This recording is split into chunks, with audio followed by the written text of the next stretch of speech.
Hello friends, welcome back to our channel. কেমন আছো তোমরা সবাই? আশা করছি তোমরা খুব ভালো আছো। আমিও খুব ভালো আছি। এবার নতুন একটা ভিডিওতে তোমাদেরকে জানাই অনেকটা স্বাগত আর অনেকটা ভালোবাসা। তো সকালবেলা ছেলেকে স্কুলে দিয়ে এসেছি, ওর এক্সাম শুরু হয়ে গেছে, কাল থেকে ওর এক্সাম শুরু হয়েছে। তো আজকে হলো 12 তারিখ, আর আজকে সেই সাথে আজকে কী বার? আজকে মঙ্গলবার। তো আজকে সকালটা খুবই হ্যাট্রিক দিয়ে শুরু হয়েছে, সমস্ত কাজবাজ আর রান্নাপত্র সেইভাবে করতে পারিনি। এখন যাচ্ছি শাশুড়ি মাকে নিয়ে ব্যাংকে, ছেলেকে স্কুলে দিয়ে আমি গিয়েছিলাম শাশুড়ি মার ব্যাংকে, কিছু কাজ ছিল সেগুলোকে সারতে, সেগুলো সেরে এসেছি। এখন শাশুড়ি মাকে নিয়ে যাব। তো চলো আজকে সারা দিনটা কী করছি সেটা তোমাদের সাথে শেয়ার করবো। আশা করছি তোমাদের ভালো লাগবে, আর কতদূর রান্নাটা এগিয়েছি সেটাও তোমাদের সাথে শেয়ার করছি। তোমরা তো জানোই যে কয়েকদিন ধরে হাজব্যান্ডের শরীর খারাপের জন্য একটু হালকা পাতলা রান্না করছি। তো এখানে সবজি দিয়ে একটু আছে সোয়াবিনের তরকারি করা, আর সেই সাথে এখানে শুধু ভাত করেছি, তাছাড়া আর কিছুই করা হয়নি। সকালবেলা কিছু বাসন মেজেছি আর কিছু বাসন এখনও মাজতে পারিনি। তো চলো, আর বাড়িতে ইলেকট্রিকেরও কাজ হচ্ছে, তো দেখাচ্ছি, দাঁড়াও।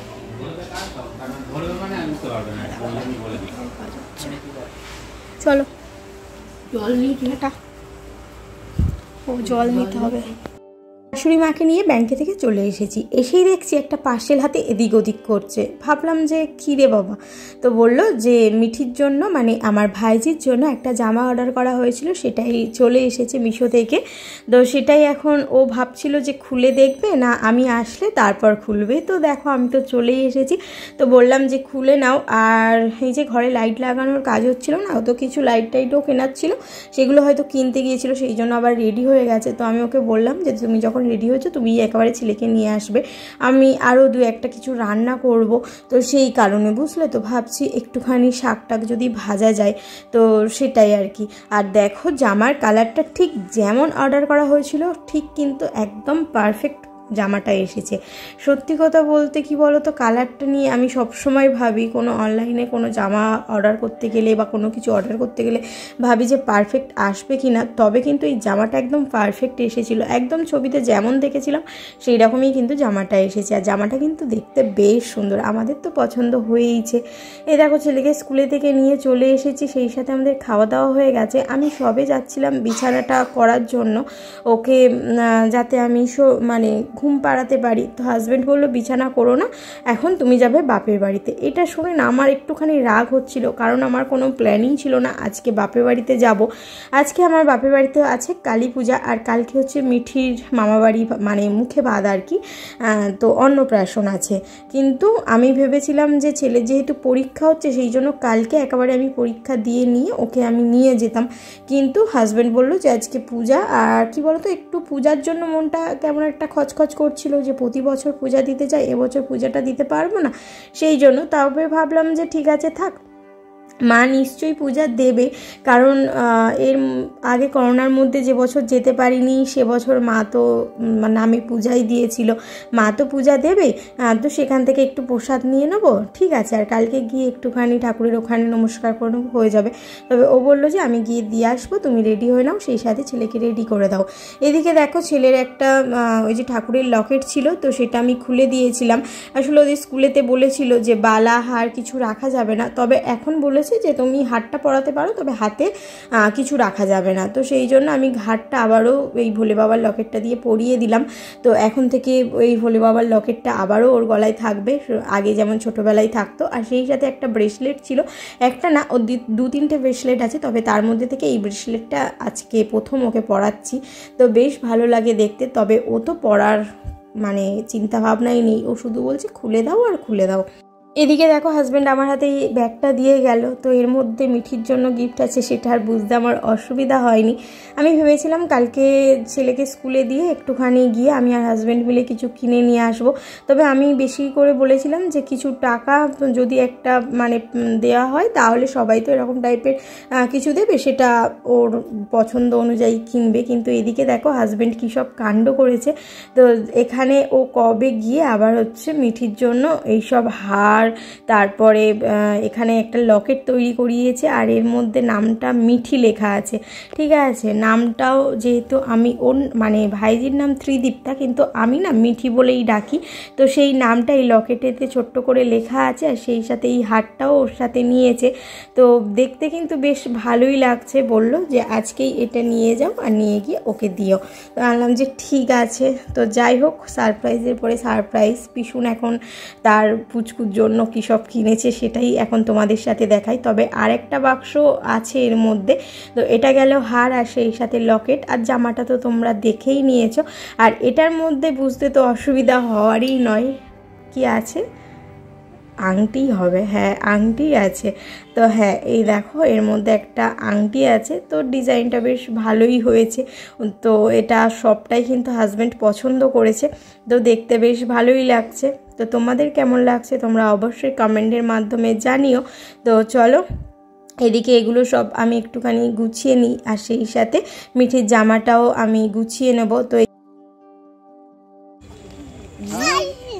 জয় হিন্দ, ডান হাত বাবা ধরে আছে, তাই জয় হিন্দ।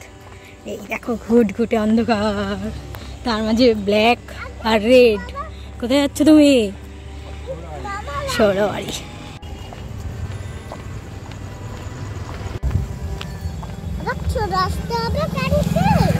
এখন আমরা যাচ্ছি, এখন বাজে 6:45।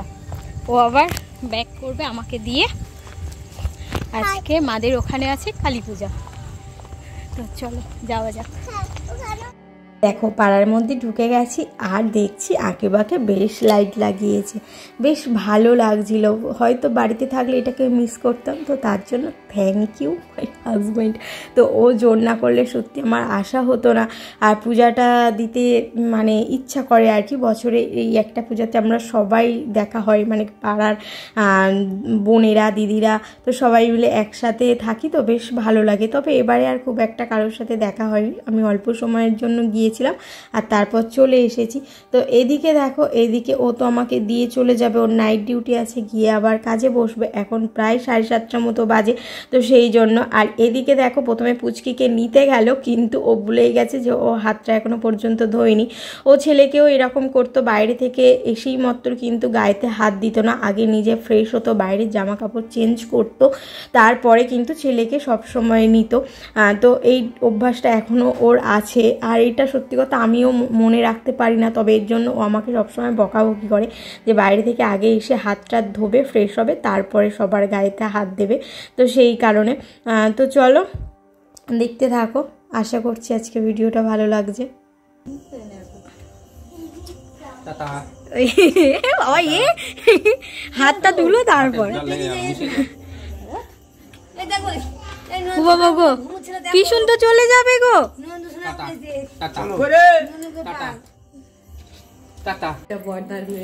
এই দেখো আমার পিসি সব গিফট এনেছে নাতনিদের জন্য। এটা একটা নূপুর, দাঁড়াও দিচ্ছি।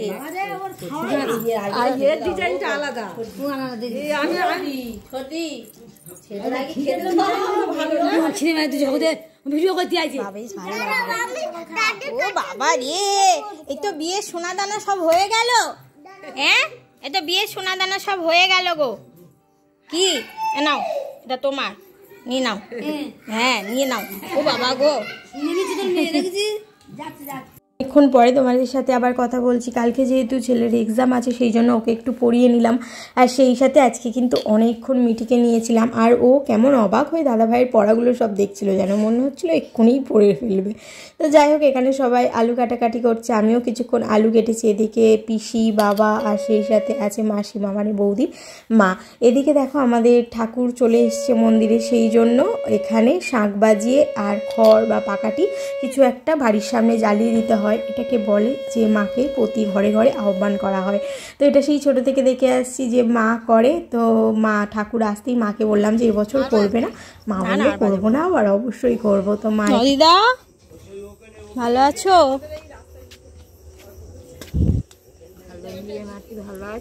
হ্যাঁ ভালো আছি। আমি 7টার সময় এসেছি। আমার শাশুড়িরও শরীরটা খারাপ। যাও আস্তে আস্তে যাও, লাইট মারছো। হ্যাঁ গো দিদা, ঠাকুর এসেছে।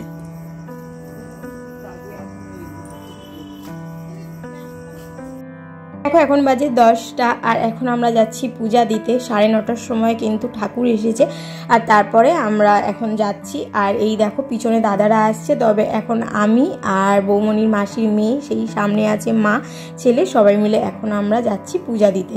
দোকান থেকে একটুখানি মোমবাতি কিনে নেব, মোমবাতি ধূপ এগুলো কেনা হয়নি। আর আমি আসার সময় পুজোর প্রসাদ কিনে এনেছিলাম, তাই পুজোর প্রসাদ কেনার কোনো সমস্যা নেই। তবে ভেবেছিলাম দোকান থেকে একটুখানি বাতাসা নেব, তার আগেই মা বাতাসাটা কিনে রেখেছিল, সেই জন্য দোকান থেকে বাতাসাটা নিইনি। তো এদিকে দেখো চলে এসেছি মন্দিরে, আর এখানে সবাই এখন পূজা দিতে ব্যস্ত। আর মায়ের গলাতে মালাতে তো ভরে গেছে। তো প্রতি বছরই হয়, প্রায় বস্তা খানিক করে মালা কিন্তু মায়ের গলাতে পড়ে, জানো তো। আর এরকম পাট করে পাশেতে তুলে ঘটের ওখানে রাখা হয়। তো এদিকে দেখো মায়ের মুখটা ভালো করে দেখাতেও পারছি না, আসলে ওই সাইডে অনেকেই দাঁড়িয়ে নমস্কার করছে বা বসে নমস্কার করছে, তো সেই কারণে। তো এখানে দেখো, এখানে ছেলেকেও বললাম একটুখানি নমস্কার করে নাও, আর সেই সাথে মাকে একটুখানি পূজা দিয়ে দাও। তো যে বাতাসাটা ছড়া দেওয়া হবে, মানে নূর দেওয়া হয় বলা হয়, সেইটা আগে প্রথমে মায়ের পায়ের কাছে ছুঁয়ে দেওয়া হয়, তারপরে কিন্তু নূর দিতে হয়। মা এখানে পূজাটা দিয়ে দিক, আর আমি সেই সাথে পাশে মোমবাতি ধূপ একটু জ্বালিয়ে দিই। তারপরে আরও অনেক মন্দিরে আশেপাশে আছে, তো এর ভিতর দিকে একটা দুর্গার মন্দির আছে। এই দেখো এখানে হচ্ছে দুর্গার মন্দির। তো এখানে প্রথমে পূজা হয়, তারপরে গিয়ে কালী মন্দিরে এখানে পূজা হবে। তো এখানে ওই দেখো মা ওদিকে পূজা দিয়ে দিয়েছে, সেই সাথে আমি ধূপ মোমবাতি জ্বালিয়ে দিয়েছি। আরও অনেকগুলো ছোট ছোট জায়গাতে কিন্তু পূজা দিতে হয় বলতে বাতাসা দিতে হয়, সেখানে ধূপ মোমবাতি জ্বালতে হয়, প্রায় 4-5টা জায়গাতে জ্বালতে হয়। সেগুলো হয়ে গেছে। আর এখানে দেখো বাজনা বাজাচ্ছে, সেটাই এখন একটুখানি দাঁড়িয়ে দেখছি। আসলে মা আসার অপেক্ষা করছি, মা আসলে যাব ওই মেলার দিকে। তো দেখছি যে অন্যান্য বছরের তুলনায় কিন্তু এবছর মেলাটা একটুখানি কম বসেছে। অন্যান্য বছর আরও কিন্তু বেশি মেলা বসে, মানে প্রচুর খেলনার দোকানপত্র বসে। একদিকে রেহাই যে এত কিছু দোকান বসেনি, ঠিক আছে। আজকে খেলনার কোনো দোকান বসেনি বলে কিন্তু একজনের কোনো বায়নাও হয়নি। আর এদিকে দেখো, এদিকে মাও চলে এসেছে, আর এদিকে ইনি এখন হাত ধরে টানাটানি করছে ওই দিকে যাবে বলে। তো এখানে এই যে বাজনাটা বাজছে না, খুব আওয়াজ হয় জানো তো, তো সেই জন্য ও এখানে নাকি আর দাঁড়াতেই পারছে না। তো চলো ওকে একটুখানি ওইদিকে নিয়ে যাই। এদিকে দেখো দাদারা চলে গেছে, আর এখন রিক বলল যে একটুখানি ফুচকা খাবে। তো আমি হচ্ছে এখন ওকে একটুখানি ফুচকা খাইয়ে নেব দাঁড়িয়ে। তো ও যখন বলেছে ফুচকা খাবে, আর ও তো আলু দিয়ে খেতে পারে না, ও শুধু জল দিয়েই কিন্তু ফুচকাটা খায়। তো চলো এখানে রিককে আমি একটুখানি ফুচকা খাইয়ে নিই, আর তারপরে কিন্তু আমরা দুজনে একসাথে বাড়ি চলে যাব। এখন বাজে প্রায় 11টা, তো হবেই, 11টা বেজে গেছে। তো সেই কারণে তো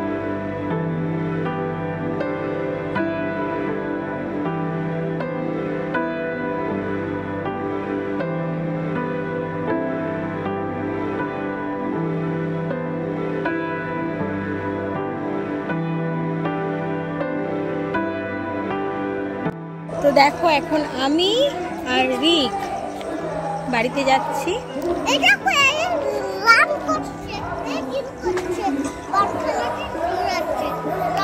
হ্যাঁ রান করছে। এখন আমি আর রিক বাড়িতে যাচ্ছি।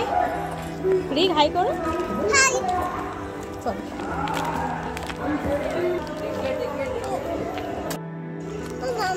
বলো। দাদা তো ডাকলো আমাকে। হ্যাঁ তো মামা, তো মামা। এই দেখো এখন মা বেটাতে হেঁটে হেঁটে যাচ্ছি বাড়ি। ডাকলো তো চলো আজকের মতো ভিডিওটা এখানে এন্ড করছি। ভিডিওটা যদি তোমাদের ভালো লাগে তাহলে অবশ্যই তোমরা লাইক করো, কমেন্টের মাধ্যমে জানিও। দেখা হচ্ছে পরের দিন আরো ইন্টারেস্টিং ব্লগের সাথে। ততক্ষণে তোমরা সবাই ভালো থেকো, সুস্থ থেকো। এখনকার মতো সবাইকে টাটা, গুড নাইট। এখন আমরা দুজন বাড়িতে যাব, ফ্রেশ হব, তারপর ঘুমিয়ে পড়বো।